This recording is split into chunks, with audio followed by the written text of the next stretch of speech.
Welcome back. I figured I'd do a little video.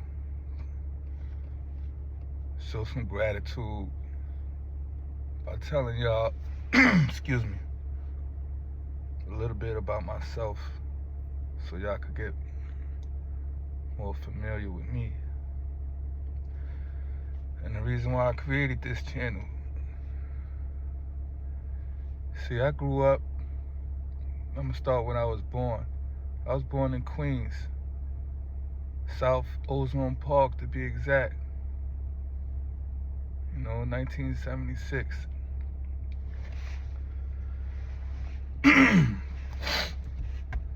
My parents were Jamaican, right? What we call yardies. So,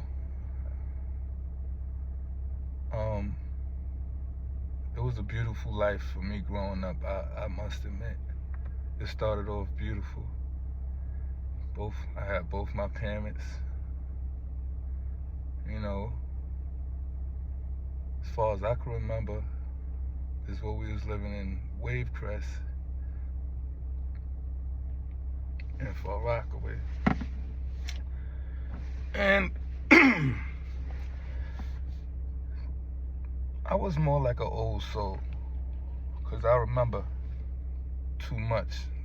My memory goes back till I was like 4 years old.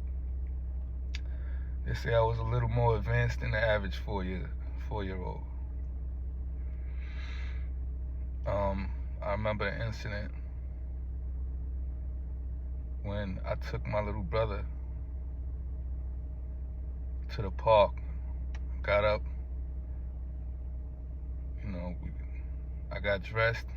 I remember I dressed him, and we ate breakfast, locked the door and left. Went to the park down the block, and we stayed there for several hours, I'll admit, because I remember us coming back. I remember it getting dark, and I was like, yeah, it's time to go back. And on the way back home, I hear my mother saying, "Yoo-hoo!" Because that's how she used to call us. This was before those cell phones and all that. So I hear her calling. So I'm like, all right. The closer we get, the more we could hear the tension in her voice, like she was scared. She didn't know if somebody kidnapped us or whatever. So, make a long story short, I get back to the house. My mom's and practically everybody on the block was sitting there just screaming, happy to see us, wondering, what happened or whatever. And when I told them what happened, they wasn't surprised. They was like, they more so thought somebody dressed us the way we were so immaculately dressed. Coordinating, hat to, to the shoes. But anyway, like I was saying, my life started off beautiful, right? I remember when, let me just say this. My pops, I told you he was a yardie. And most yardies, they gallus. And for those who don't know what a gallus is, it's more like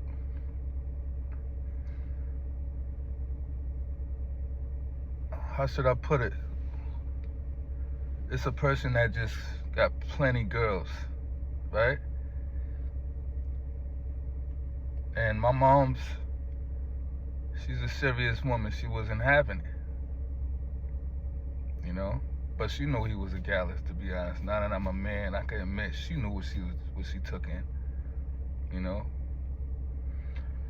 But her pride and his pride got to them, and I remember when they split. I was about 5, right? And like I said, it started beautiful.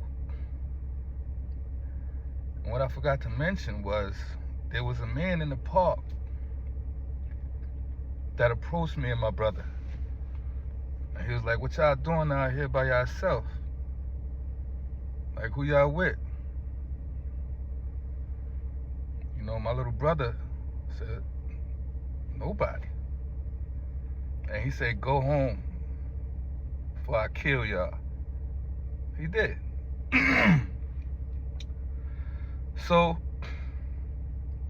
I don't know how I left that out, but I did mention that to my moms later on. Like, yo, it was this man in there. That's what made us really leave, to be honest.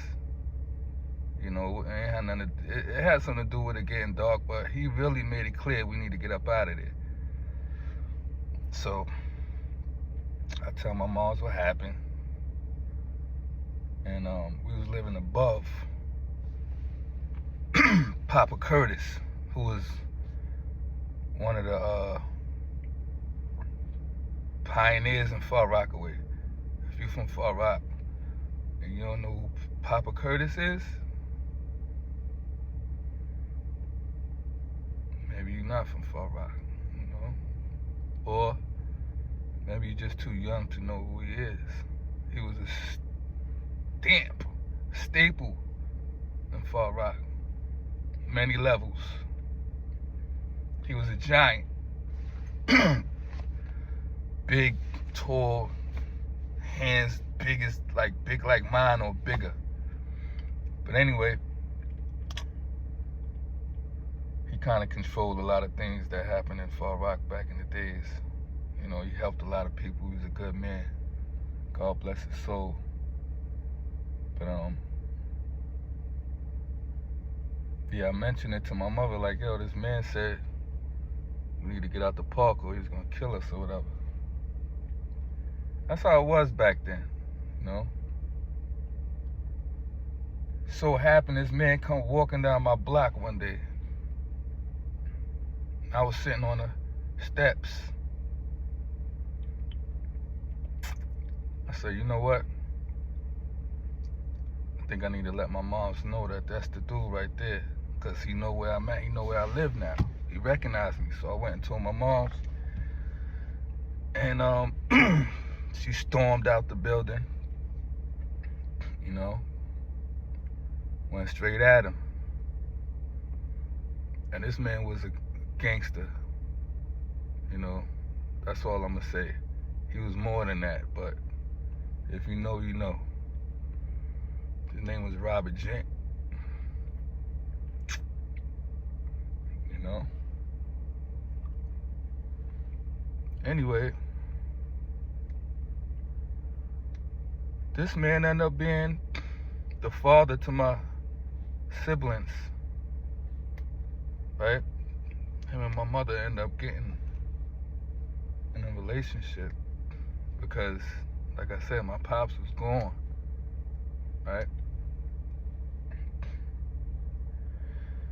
And I think it's safe to say that he introduced my mother to, you know,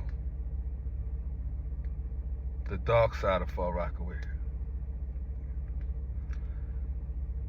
You know, he moved us out of Wave Crest and took us to the 40s.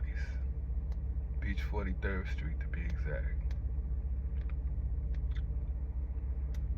And I can honestly say that's when my life became a living nightmare as a child. Right?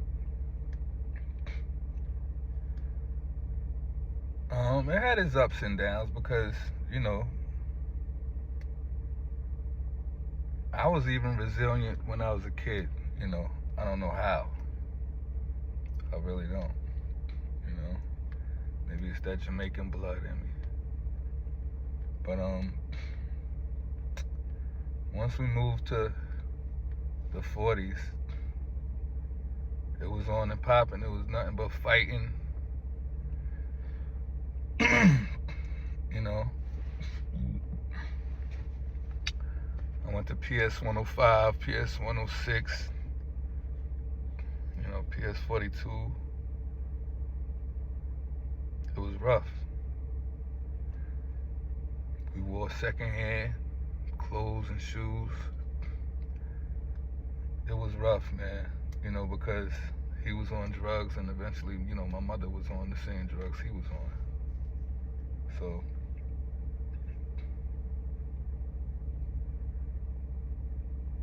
we survived. And I give credit to that man because he did something that my father didn't do.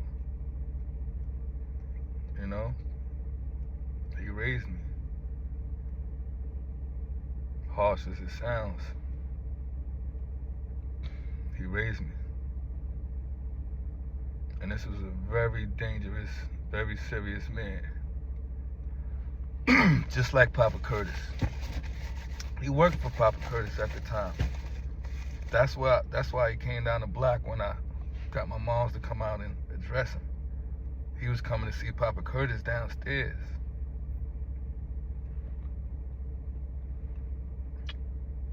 So, my mother was attracted to gangsters. My father was a gangster. Notorious gangster.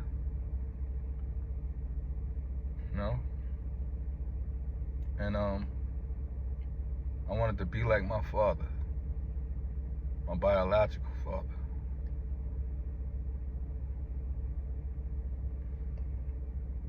When your father is not in your life, you tend to,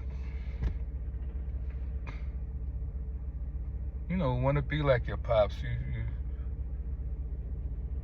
I don't know, I don't even know how to say it, but I know me. I raised all mine. My kids don't know what it's like to not have a father. And sometimes I think to myself,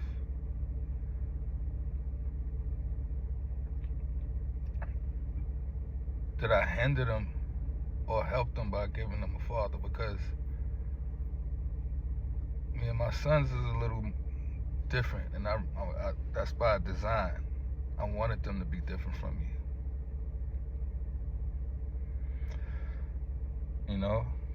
I didn't want them to be like me as far as how I was raised and the person that my upbringing created. I'm not a bad guy at all. But I adapted to my environment to survive. So I've done some things, I'm not proud of. But it's all about redemption. It's all about teaching the next generation that, we was dealing with what we had,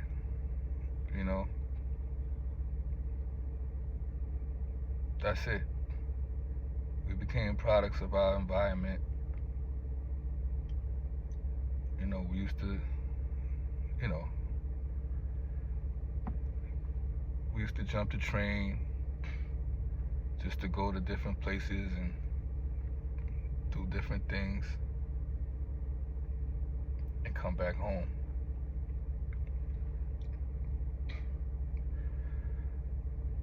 It was a different time. It truly was, man. It was dangerous, but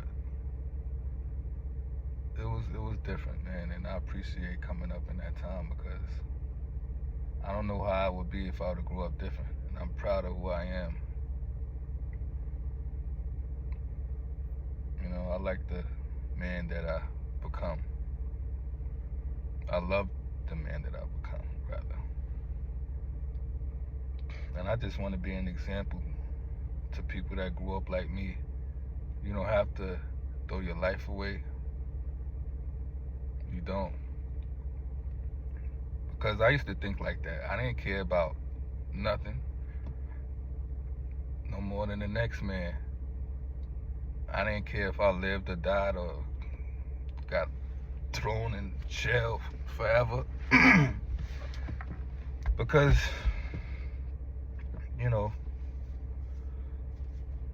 these were the breaks for the life that, you know, you chose to live. But it comes a time in your life where you become awake and you say, you know, it's got to be more to life than this. You know, it ain't even about money no more. It's just like you want more. You want a family. I told my parents, my mother rather, when I was a kid, I prophesized my life. I told her I was gonna have a wife and I was gonna have 4 children. I told her I was gonna have all my children by one woman, which was my wife. Because I grew up with half brothers and half sisters and all that. And I don't regret that. I love all my sisters and brothers. But I definitely, as a kid, I remember around 7 years old telling my mother, you know, that I was going to have 4 kids, and my first 2 was going to be boys, and my second 2 was going to be girls, so that my daughters will have big brothers to watch over them, protect them. And that's exactly what happened. All of my children are by my wife. I have 4. I got 2 boys and 2 girls. Right? And I'll be wrong if I don't mention I do have a 3rd son. You know, when me and my wife got together, she had a boy that was 2 years old, and I raised him as mine. So, correction, I have 5 that I raised. You know, and I love him just like I love my 2 biological. You know that. But yeah, I just wanted to take this little time to get a little personal with y'all. I'm leaving out a whole lot, but that's no here or there. I came to Rocky Mount, North Carolina, right? Early 90s.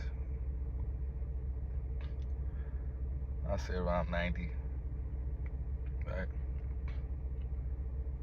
End up getting in a little bit of trouble. And I say around 96, I had to leave North Carolina, ordered by, you know, Supreme Court Judge Frank Brown. We used to call him Send Him Down Brown, right? So my life is back and forth, North Carolina, New York, back to North Carolina. And I have no complaints. I've been blessed, truly blessed. You know, it's been a rough ride, but I'm still here giving thanks and praise, still striving for greatness, you know, and I just appreciate y'all for watching videos, sharing, commenting. It really means a lot because it takes a lot for me to come up here and make these videos. You can hear the pain in my voice. This ain't easy for me. I'm not doing this for me. I'm doing this for y'all. You know? When I say I love y'all, whether you love me or not, that's an actual fact. That's why I'm doing this. To save y'all from throwing bricks at the penitentiary. You know? Prison is a big business. And it's no place for us. It's no place for us to be. There's too much out here. It's like, that's why I talk about discipline. Because discipline saves a lot of people, man. It's like, you can make one wrong decision being caught up in your emotions. That one decision, it only takes 1 minute, right? That 1 minute could cost you your whole life, or 25 to life. Never let your emotions supersede your intelligence.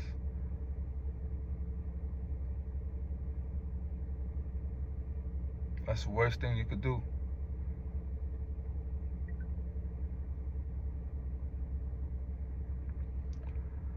There's consequences that come with that. You can end up dead, or you can end up in jail amongst the walking dead.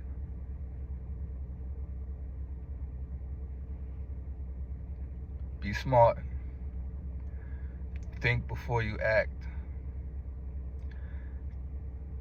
You know what? Think about the people that you're gonna hurt as well, because when you in jail bidding, your family and your loved ones is bidding with you. Yep. A lot of people don't consider that fact. Your mother, your father, your grandmother, your aunts and uncles, your brothers, your sisters, your cousins, everybody that loves you is in great pain because they can't help you. They can't go hug you. They can't call you on the phone or nothing. You've been thrown away. And that's a hurting feeling. You know, you don't know what your loved one is going through in there. A lot of people, a lot of people don't make it out, bro. That's a fact. I don't want to get too dark in this video, but the truth is the truth. I'm here to save lives. Prison is not fun. Jail is not fun. These rappers will put you under the impression that it's something that everybody needs to do, go to jail. That's wrong. Because it's too late once you get in there.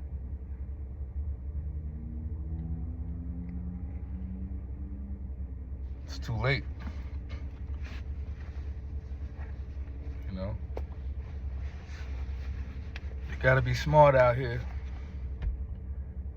You gotta use your brains, man.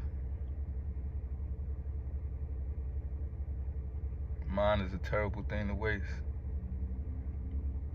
And another thing, stay off the drugs. Another thing these rappers be hollering about: Molly, ecstasy, weed, and etc. I'm 49 years old. I never indulged. You know, I smoked all of that, little herb or whatever, for years. But that's as far as it goes. I don't even drink liquor. I've never been a beer, liquor, or wine consumer. Always been sure about who I am and what's good for me and what's not good for me. That's my gift. Always knew I had a gift. Able to read people.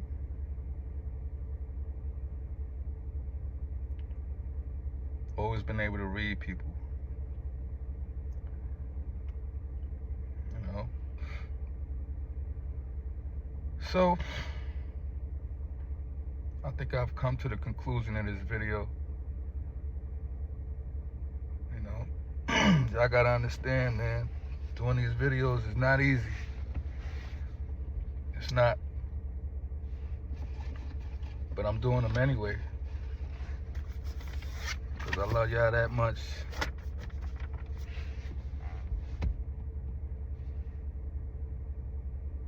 Peace.